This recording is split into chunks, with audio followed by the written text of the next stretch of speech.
Having a mother and a father does not mean you have a family. Just because you were born from a woman and a man was biologically your father does not mean that you are born into a place of belonging. Having a family means so much more than that. Having a family means that I actually belong with a group of people, that I feel connected, that I feel accepted just because I exist, not because I do something to create acceptance for myself. My name is Monica Mouer, and I am a licensed therapist. I also am the founder and director of the Center for Transformation. We exist to help you create connection in the lonely and disconnected world where we all find ourselves. We are all craving connection. However, connection is not easy to come by. It's actually very difficult to feel connected to our family members as well as friends and the community. A lot of us find ourselves very lonely and feeling completely disconnected, or at least mostly disconnected from the people that we are in community with. Some of us are born into families where we are feeling this. Sometimes we feel like we're a tulip in a rose garden. We feel like, I don't really fit, I don't really match, and I've got to figure out a way to exist in this world even though I'm lonely. In the movie Encanto, there are 10 powerful lessons about family that I think will really help us understand how we fit in our families or in our communities. The movie, I think, has just a profound comment on family life and the good and the bad. There's definitely some beautiful things about the way this family connects, and there are also some things that are concerning that I think the movie makes profound, insightful comment about just through how the characters play out. So I'm going to comment on the themes that I saw as a therapist as I observed this movie, and would love to take you on this journey with me. So the first powerful lesson that I got out of the movie Encanto in terms of family is the idea that it takes everyone. This concept that we are not us without you. We actually need each other. We cannot do this alone. And there is a sense when you study the idea of community, when there's a 3-person bond, 3 or more people, that is considered a family bond. And when the family bond exists, there's a sense of identity that is formed, group identity that is formed. So when that is a secure family bond, there's a sense of a secure family identity. When it's an insecure family bond, there's a sense of feeling disconnected, disjointed, and it will form what we call anxious or avoidant attachment, possibly even ambivalent attachment, which means the people who are supposed to be a source of tenderness are actually a source of terror. So when you think about the concept, it takes everyone. We are not us without you. In order for that family bond to really feel secure, we want to come into a space with the people that really matter to us and have a sense that we all belong together. That concept, two's company, three's a crowd. A lot of times people don't do well in groups of more than 2. We call this a insecure family bond attachment. And that brain skill actually isn't working for that person if they get into groups of 3 or more and don't feel a connect. When your family bond skill is working accurately, it's working correctly, when you get into your family or in your group where you belong, you actually feel a sense of us, a sense of it's good to be us. And when one of us is missing, we don't feel fully like us. This is why when somebody passes away, it just doesn't feel right. I was talking to somebody the other day and they said, it's never felt the same since my parent passed away. It always feels like a void because our brain is always thinking, I want that one person. We won't feel fully like us without you. And so this concept is really coming through in the movie Encanto, because they really create this scenario where we all love each other and we all want to be with one another. Now, they kind of kick out Bruno, and Maribel was on her way out, it seemed like, in the movie, because Maribel didn't have a gift, Bruno had a gift nobody liked. Then we had the spouses who married in who didn't have gifts. They didn't have these, supernatural gifts that were kind of given to them. But by the end of the movie, there's really a come around that ends up happening, where this idea of us is really paramount and powerful. Another comment, number 2 in our list of 10, is that there is a lot of power that the older generation carries to set expectations in healthy ways. And when we see the older generation exemplifying attitudes or expectations that are unhealthy, it really has a ripple effect throughout the community.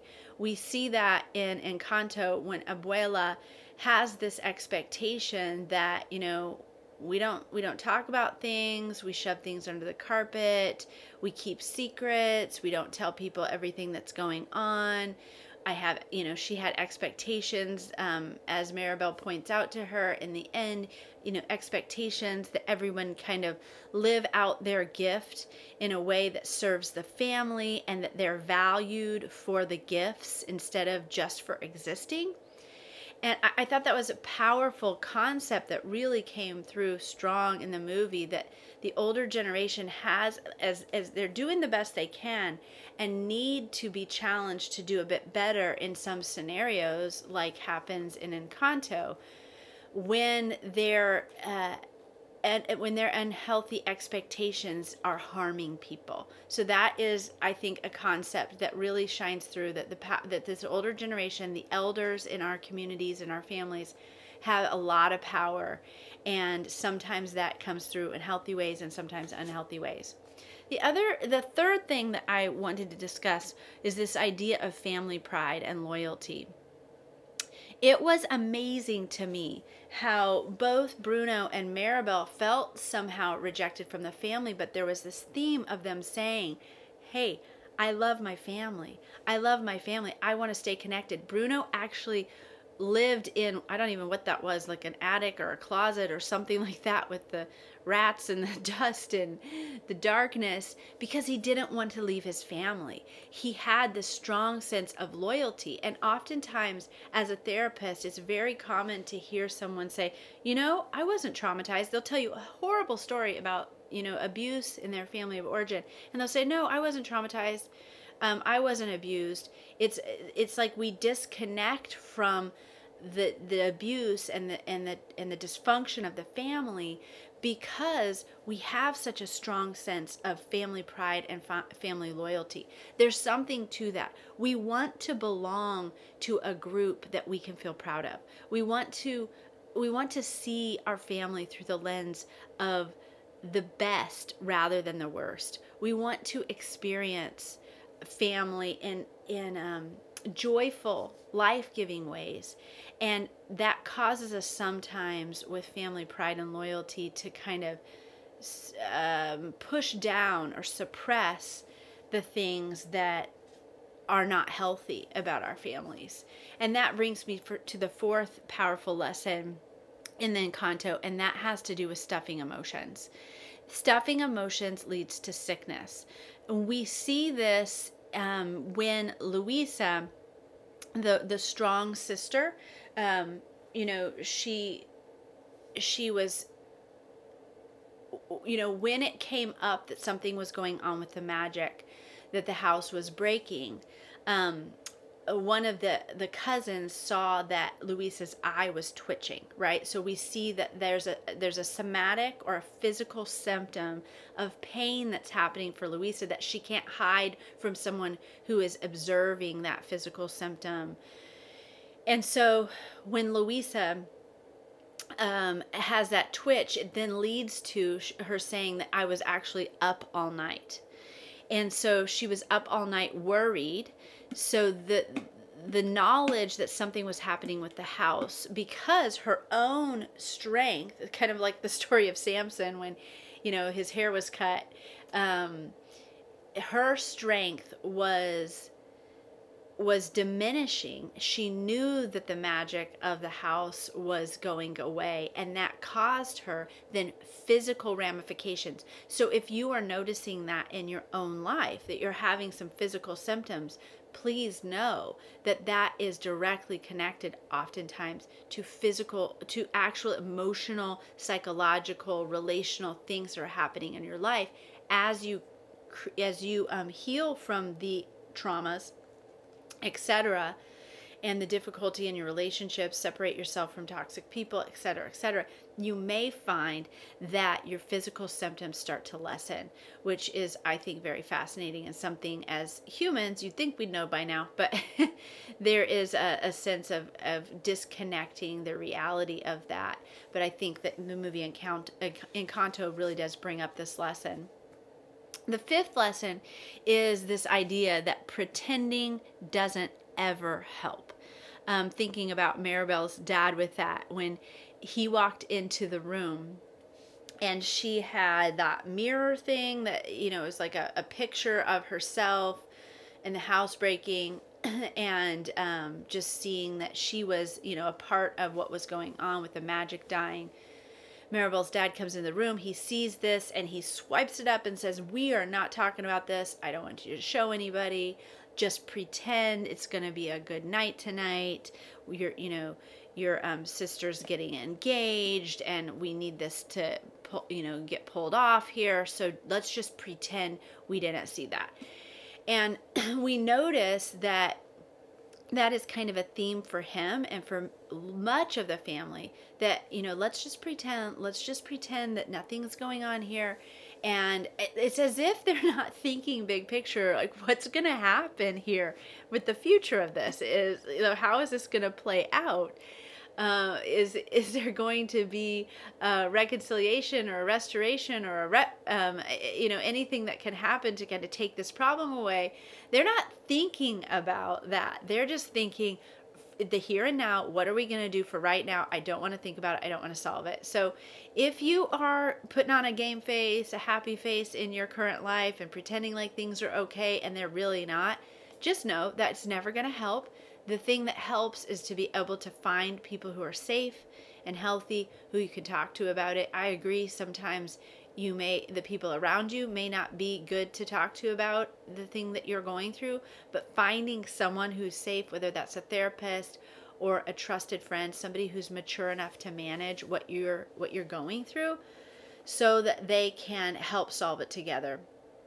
And I think in Maribel's dad's situation, if he could have come into the room, seen what she saw, and joined her in her pain and said, "Hey, we need to talk about this."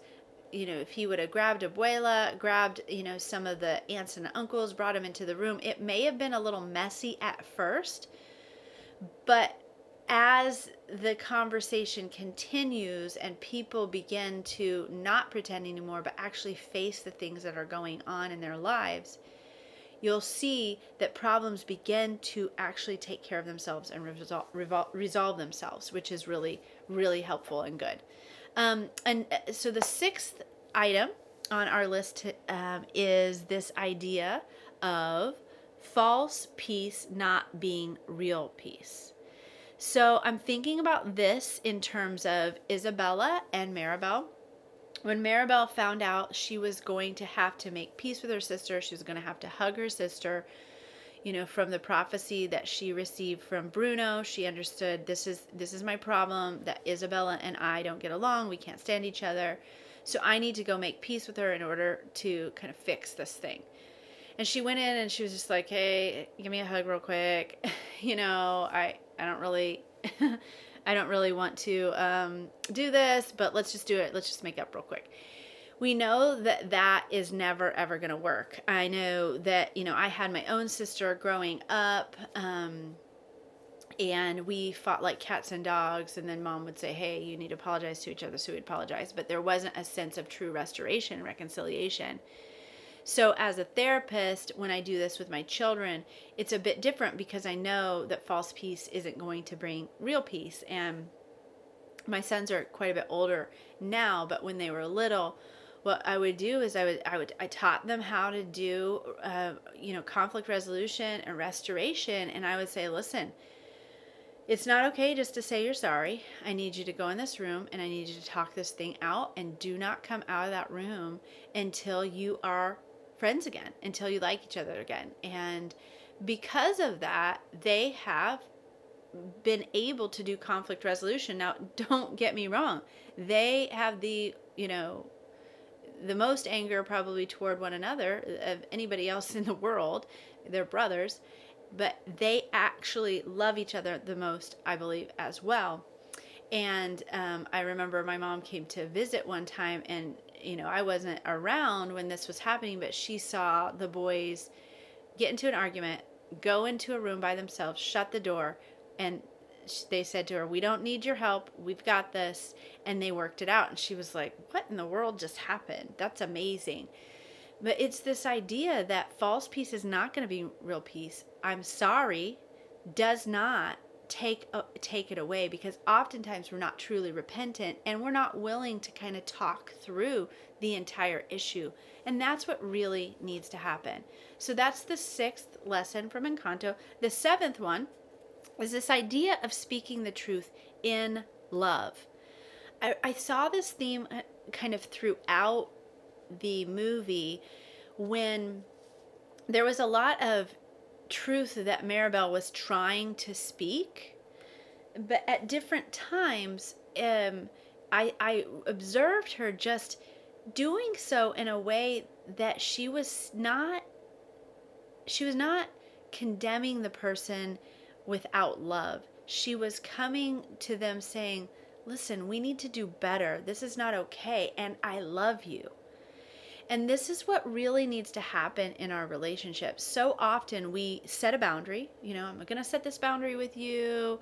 And if the boundary is more of a punishment than it is a relational tactic, right?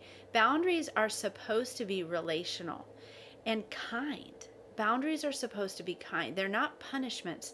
Boundaries say, hey, this is what's not okay for me. And I love you, and I want us to work through it, and I want us to have a relationship, and I hope that we can. Yet there's some things in our relationship that just aren't okay, and I need us to be able to work on those things so that we will be okay as a couple, as a family, as a group, as friends. So speaking the truth in love is so vital. I hear people say, "Oh yeah, I'm just a truth teller. I can't hide how I'm feeling. I just let people know how I'm really feeling, and I'm just bold like that." And a lot of times it's curse, it's rude, it's disrespectful, it's non-relational. Non-relational is never going to get you what you want. The idea from DBT therapy is interpersonal effectiveness. I want to be effective to get what I want in the situation. I want to act in a way that keeps you liking me, and I want to act in a way that makes me feel good about myself, makes me feel moral, like I'm handling the situation well. So those are a few things to think about in terms of speaking the truth in love. Here is the next concept. The next concept is this idea that honesty equals healing. If I can be honest with myself and honest with others, you are on the path to healing when you can do that. So I think about that in terms of the time when Isabella made the cactus, when she admitted that she did not want to marry Mariano. So she has this beautiful room with all these beautiful flowers, and flowers are popping out everywhere, and she walks around and flowers are everywhere, and it's just beautiful and wonderful. And when she said, I actually don't want to marry Mariano, there popped out this cactus instead of a flower. And the cactus is beautiful, yet it's prickly, right? And so we can see in that moment, honesty does hurt, right? Truth does hurt, boundaries do hurt. Yet, when they're relational, they're beautiful at the same time. Joy actually means it's good to be together. It doesn't mean we're happy. So you could be confronting me about an issue. I actually had a friend that confronted me about an issue the other day. I had been saying something to her that was offensive to her, and I didn't even know I was saying it. It was something like just totally went over my head, and it'd been happening for a while. And she came to me and she said, "Hey, when you say this, it actually hurts me." And it hurt my heart that I hurt my friend. Yet it was a hurts so good, is how I say that, is because it hurts so good, because I was like, I'm so glad you love me enough and want our friendship enough that you would come to me with this conversation. That is so meaningful to me, and I thanked her for that, and I feel closer and stronger together in our relationship now than I did before, because we've now been through this together. And I think that's a good example of this idea that the cactus, while it's still beautiful, it's prickly, it's hard. It's not like, a poinsettia or a tulip or a rose. It's not those soft petals and fragile. It's like it's strength. A cactus is strength. A cactus doesn't need much water. It can survive through thick and thin. And that is what we want our relationships to be. And I think that was a really powerful message that came out when Isabella was able to be honest with herself. So the ninth thing, we're getting close to 10 here. The ninth thing that I think is really important to note is this idea that we want to see the true self in everyone, right? So that's a lesson in this movie, that seeing the true identity in each individual in our life is so very important. The example there is when Maribel speaks to Abuela at the end of the movie. Abuela was living in this kind of false reality the entire movie, putting high expectations on the family, keeping the secret that the magic was dying. And Maribel was seeing this. She was seeing it firsthand. She was noticing this with Abuela. And she was very, throughout the movie, getting more and more frustrated with this process and not knowing what to do. And at the end, she kind of let her have it. Yet, in the letting her have it, she saw her through her true identity, that she valued her. She loved her. She loves her abuela. And she's speaking to her, this is what you've been doing. You put expectations on everyone. This is what you're doing. This is how it's affecting us. And I'm calling you out because it's not okay. And we need to be okay. And you're our leader. And so she's speaking this true identity. You are abuela. You are important to us. We need you to be honest with us and accept us for who we are. And so it was a really powerful experience of seeing abuela have her true identity reflected to her and valued, at the same time confronted, like we were saying earlier, with speaking the truth in love and having healthy boundaries. This is what's okay for us, and this isn't what is okay for us. And in this way, we see how Maribel is really coming into the fullness of the prophecy of kind of healing the family magic, healing the family, and in terms of their dysfunction, of helping to bring awareness. And that truly is her gift, that she brings that awareness to the family. I love the beginning of that movie where one of the little neighborhood girls, one of the little girls from the community, says to Maribel, "I think your gift is denial, that you're okay with not having a gift," right? Maybe it's the gift of denial that you have. But we see toward the end of the movie that that isn't her gift. Her gift is a healing, the gift of reconciliation and healing, that she is a reconciler. She is a truth teller. She is a lover. She is someone who sees them through their true identity. I love it that she believes in herself throughout the movie. She believes in herself. She knows that she's a person of value, even if she doesn't have a gift like the others do. And what we see at the end is she just didn't know what her gift was, and that her gift was actually could be seen as the most important gift of all, as all the other gifts wouldn't matter unless she was able to utilize hers. So, and that brings me to the final point, the idea that a house is not a home. And we oftentimes say that our house is not our home. This Encanto castle is not the home. It's the family connections that actually make the home. In a way, this family was actually idolizing the Encanto, the house that they were living in. It became kind of this haven, this place, this icon of the family, rather than the bonds and the connections that held the family together. So this is the final point, and so important to have the concept in our minds and our hearts when we consider our own homes. Ask yourself this question: are you looking for a beautiful home with wonderful decorations and a nice car in the front and the grass clipped beautifully, and all of the landscaping exactly the way it needs to be? Or are you investing in your marriage? Are you investing in your children to create a sense of connection and community in your family so that your house actually feels like a home? We bond to the people who are there for us. We bond to the people who feed us when we eat our meals together around the table, and we have healthy, nourishing meals and nourishing conversations. When we look each other in the eye, when we share hugs and healthy physical connection. When we have this type of connection, we're forming bonds that last, that actually, those are the things that make a home, not a house. So please subscribe to my channel, and don't hesitate to click on this next video so that you can keep tracking with our series here, and I look forward to seeing you on the next episode.